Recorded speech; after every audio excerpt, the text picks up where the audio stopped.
Alright, you guys about ready to throw some bones or what? Yes, sir. Whew, been waiting for this. Heck yeah, man. Let's go, dude. Ready for this.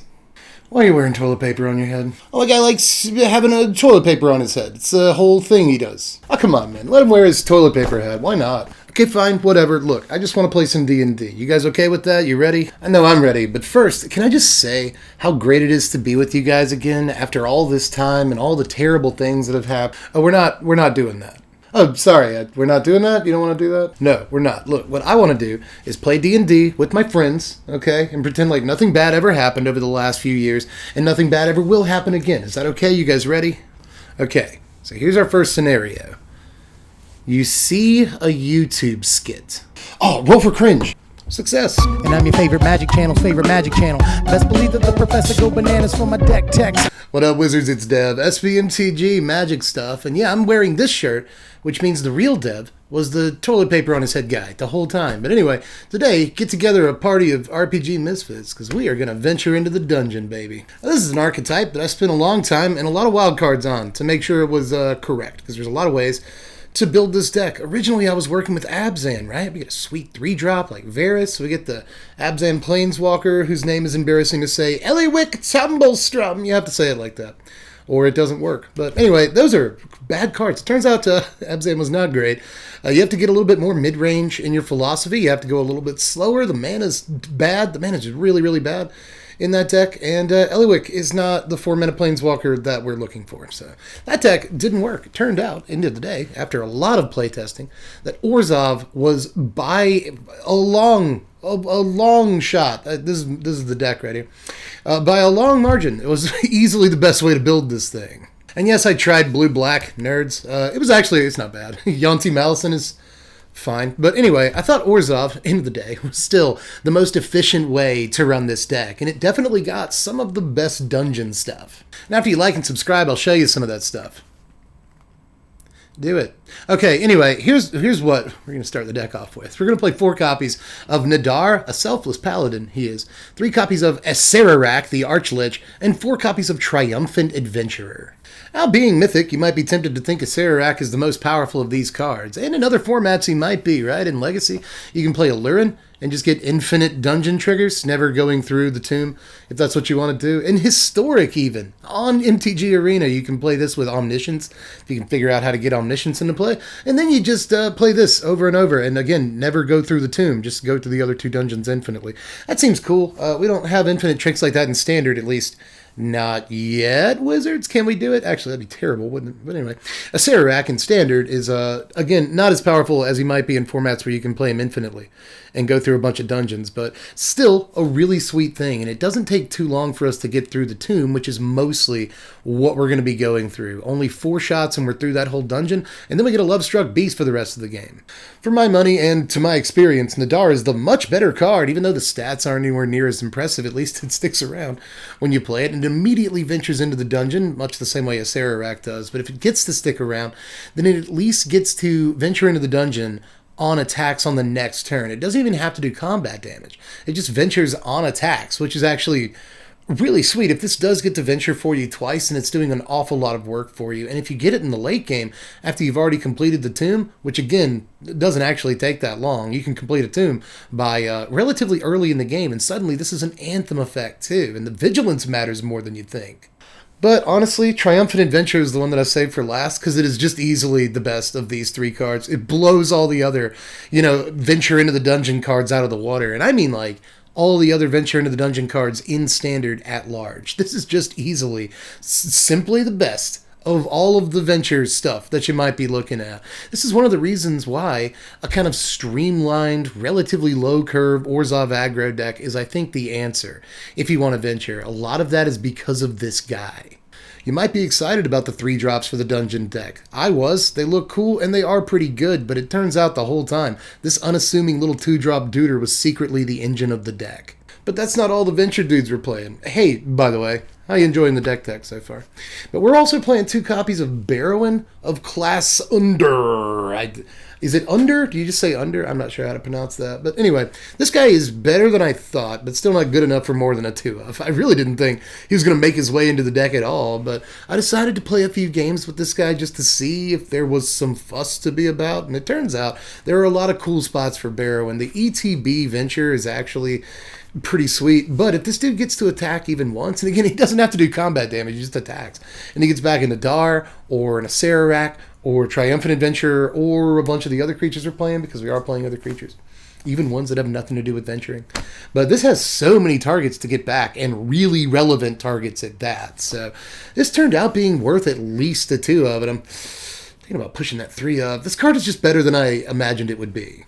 But at the end of the day, it's still, hill giant stats and standards. So it's not great when compared to some of the other 4-drops I have access to in the format. But it's good ETB value, and even if you have to send it into battle knowing that it's not gonna work out for old Barrow in here. Sorry about that. So you look like a nice person, so I'm sorry to send you into battle so many times knowing the result, but sometimes you want that 3-drop a lot more than you want your 4-mana 3/3. Like I said, we're playing a bunch of other creatures, some of which have nothing to do with venturing into the dungeon at all. They're just solid creatures that I think we have to play, and I have my reasons. We're going to play 3 copies of Dungeon Crawler. That has to do with venturing, but we're also working in 4 copies of Selfless Savior, 4 Luminarch Aspirants, and 4 Elite Spellbinder. Now, Dungeon Crawler doesn't come back as much as you want it to, but sometimes it'll come back once a game, and that's all that really matters is when it does that. So it's not the worst card in the world. It's mostly there to get board presence early and start doing some chip damage as quickly as possible, because that's very important to our deck. But we've also got the 4 copies of Selfless Savior, which is a very good card. We've got 3 drops that we want to protect, like Nadar and a Acererak. We've got Barrowin to protect some of the times, and if we protect Barrowin and it keeps getting to attack and keeps getting to reanimate creatures, that can be a pretty big game. And honestly, if Barrowin just keeps attacking and reanimating Selfless Savior, that's good enough some of the time. But Selfless Savior is sweet at protecting a bunch of creatures that we really want to protect for a lot of different reasons. Aside from that, the Luminarch Aspirant and Elite Spellbinder are just in there because they're the best white creatures in the format. We had some slots to fill. Luminarch Aspirant is obviously really good in this deck, and it catches up creatures like Nadar and Triumphant Adventurer and Barrowin to the proper stat line really quick, and these can be important in long games. We're venturing every turn or venturing multiple times a turn, but we're also getting a +1/+1 counter return. It really helps us get a little bit of tempo in the mid to late game to make sure that we can close things out. But Elite Spellbinder is a flying creature. That matters a great deal. And it also helps keep, sweepers out of our opponent's hand when we're trying to set things up a little bit. So there's just a lot that Elite Spellbinder does. That's 28 creatures. That's a lot of creatures, but we have room for spells in our Magic deck. Good news. Some of these are just there for removal because you need removal in your Magic deck, but there's at least one of these spells that I don't think you expected to be in the deck. We're going to play 2 copies of Fate's Reversal, along with 4 copies of Vanishing Verse and 2 Heartless Acts. Now again, Vanishing Verse and Heartless Act are just good. They're fine removal. You want that in your deck, so we play those. We take those, but Fate's Reversal, again, you probably didn't really expect this, but along with the Agadeem's Awakening and the Mana Base, the 2 Barrowins, and now the 2 Fate's Reversals, we actually have a fair number of ways of pulling creatures out of our graveyard, and we have a lot of creatures that need to be on the battlefield in order for us to get the maximum value and venture as often as we want to. So you'd be surprised how often just a 2-mana Raise Dead is really relevant to us, especially after sweepers and whatnot. But honestly, there's been a couple of times where I've cast this with no creatures in my yard, just to hit a certain point of the dungeon. There's been a couple of times, because it says up to 1 creature. You don't even have to return a creature or have a target in your graveyard for this. You can just pay 2 mana to venture into the dungeon at sorcery speed, and honestly, sometimes that is more than worth it. I've hit a couple of times where I've cast this card for 2 mana just to get the 4/4 on Tomb of Annihilation. Now, before we go any further into the lands, the sideboard, the example games, all that good stuff, let's talk briefly about what we're actually doing with dungeons in this deck, because it's kind of the most important part of the deck, and I haven't really talked much about it outside of mentioning Tomb of Annihilation a bunch of times. But in case you're not really up to the mechanic yet, we have access to 3 dungeons in Standard, and at Magic at large. Basically, because we only have 3 dungeons, period. We have the Tomb of Annihilation, the Lost Mine of Phandelver, and the Dungeon of the Mad Mage. Now, the first time a card tells you to venture into the dungeon, you choose one of these 3 dungeons and you do the first level of it. In this deck, we're almost always choosing Tomb of Annihilation. We're going to get through it as quickly as possible so that a Sararak will stick to the board. Plus, we're an aggro deck, so this just helps us do extra damage. By the time we get through it, it's effectively either a lava axe worth of damage or our opponent's lost some life and they've discarded a card or sacrificed a creature or whatever. Most of the time, we'll be taking damage to this card ourselves, but we're an aggro deck.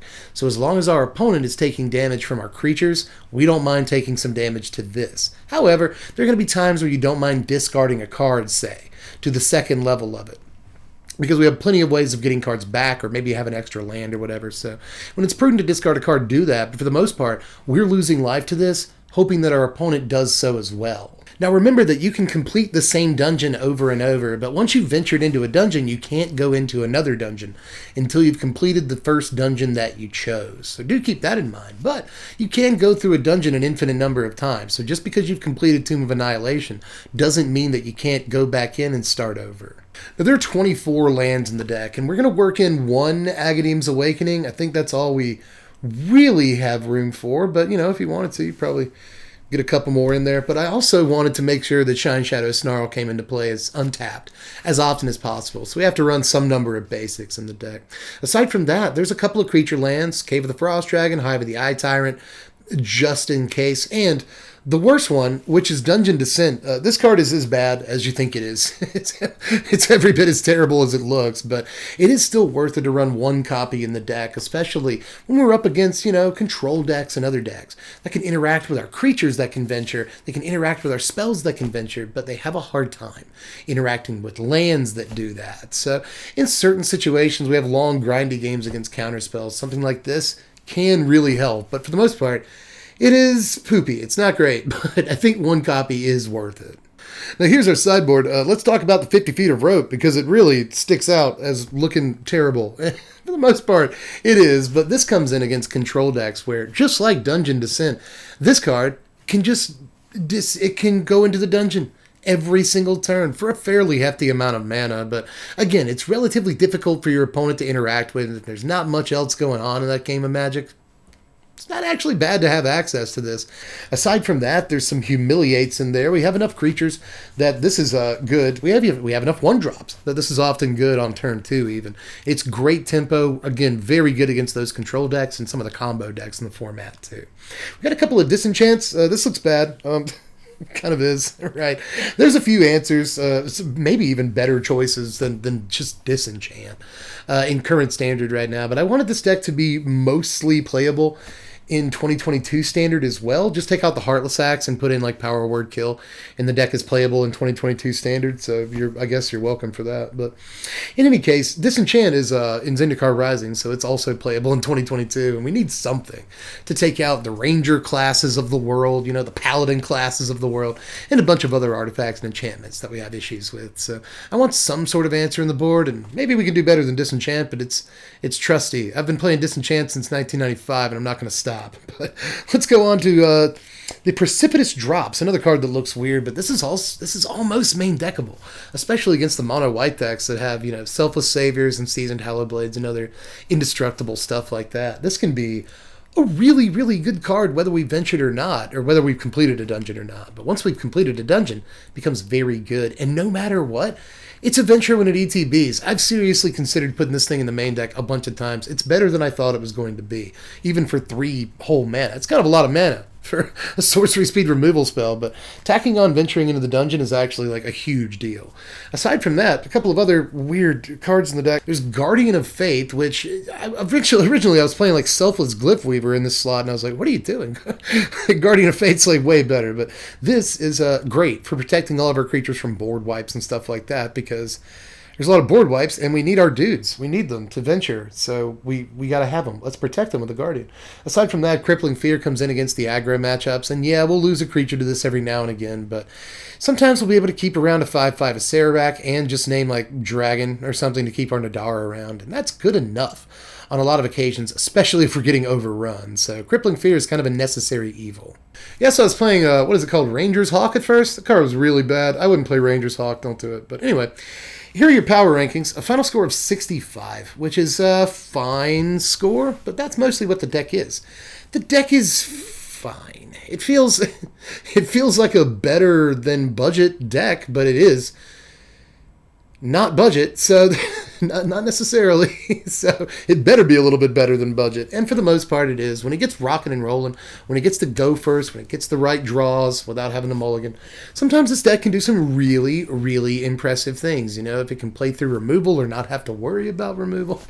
Sometimes it can establish board states that are actually like pretty decent at getting the job done, at venturing, at completing dungeons, at, you know, gaining value and stacking value to the point that it really does bury your opponent. But honestly, I will say that a lot of dungeon levels aren't actually as much value as you want to have. In a lot of terms, if you really want to bury your opponent in value, you have to venture multiple times in a turn. But if this deck can get the right board state together to do that, it's easy. The deck does have a lot of cool things going for it, and it plays some really solid cards. And sometimes those just decent cards can be enough to win a game for you, right? Like in this situation, where we're up against a deck that's just not ready to get curved out against.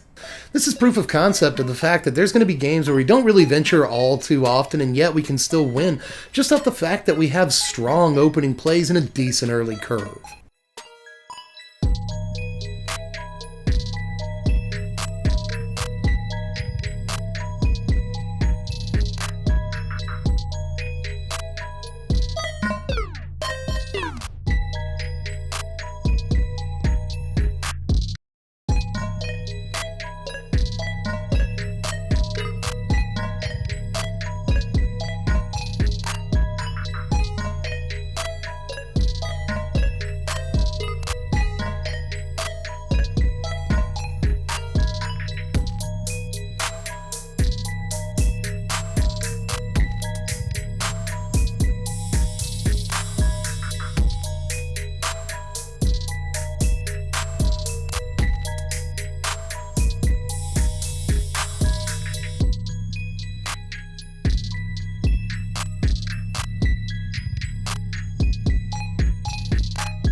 However, I do want to show you another example game, especially because that one was so quick, but this one is relatively fast too, but I think this showcases a little bit more our ability to actually get value from venturing into the dungeon and close games that way.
But that's it. That's the most efficient way that I could find, at least, to venture into the dungeon in Standard right now. And yeah, there's a bunch more ways to do it. I've already brought up Eliwick and Yanti Malison. There's a lot of cool ways to venture. But in terms of efficient decks that can actually win some games on the strength of the cards that they play, this was the best that I could actually do making an Orzhov Dungeons deck. It's a cool aggro deck that can generate value in the mid and late game to make sure that it closes, and that's typically a pretty good deck, and this one's no different. That's all I got for this one. Let me know how you felt about it down there in the comments section. How'd you build your Dungeons deck? Whether it's Orzhov or Abzan or Green-White, I've seen that. You know, there's a lot of different ways to venture in Standard right now. But let me know how you do it down there in the comments section and how much you liked this whole silly thing. I didn't have a whole lot of like dungeon jokes. I considered doing like we're going to have some fun, but that's not good. I hope the skit was enough to carry this one in terms of comedy. But anyway, that was a pretty bad skit, wasn't it? But anyway, that's all I got for now. Just do all the YouTube stuff. Like, subscribe, hit the bell for the notifications because there's a lot more content. It's my life. My life is content. So make sure you do all those things. And then check out all this stuff. You want to watch me play some Magic? I don't know why you would. I'm pretty bad at it, but if you we have a lot of fun, though. That's the key. Then go over to this web address and check that out. You can also support the channel. And $1 a month over there on the Patreon will let you vote on what decks and lists and stuff like that we do this season. I think it's a pretty good deal. And it supports the channel, like, a lot. Like, the whole reason I can keep doing this is because I have patrons. So thanks to all the existing patrons and anybody that wants to be one. It's $1. Help me out. But anyway, that's it. That's all I'm gonna require you to listen to today. I love you all very much. Just let me know how you felt about it down there in the comments section, and I will catch you cats later. I'm Deb from The Place. Thanks for watching, Wizards. Spread love and be kind.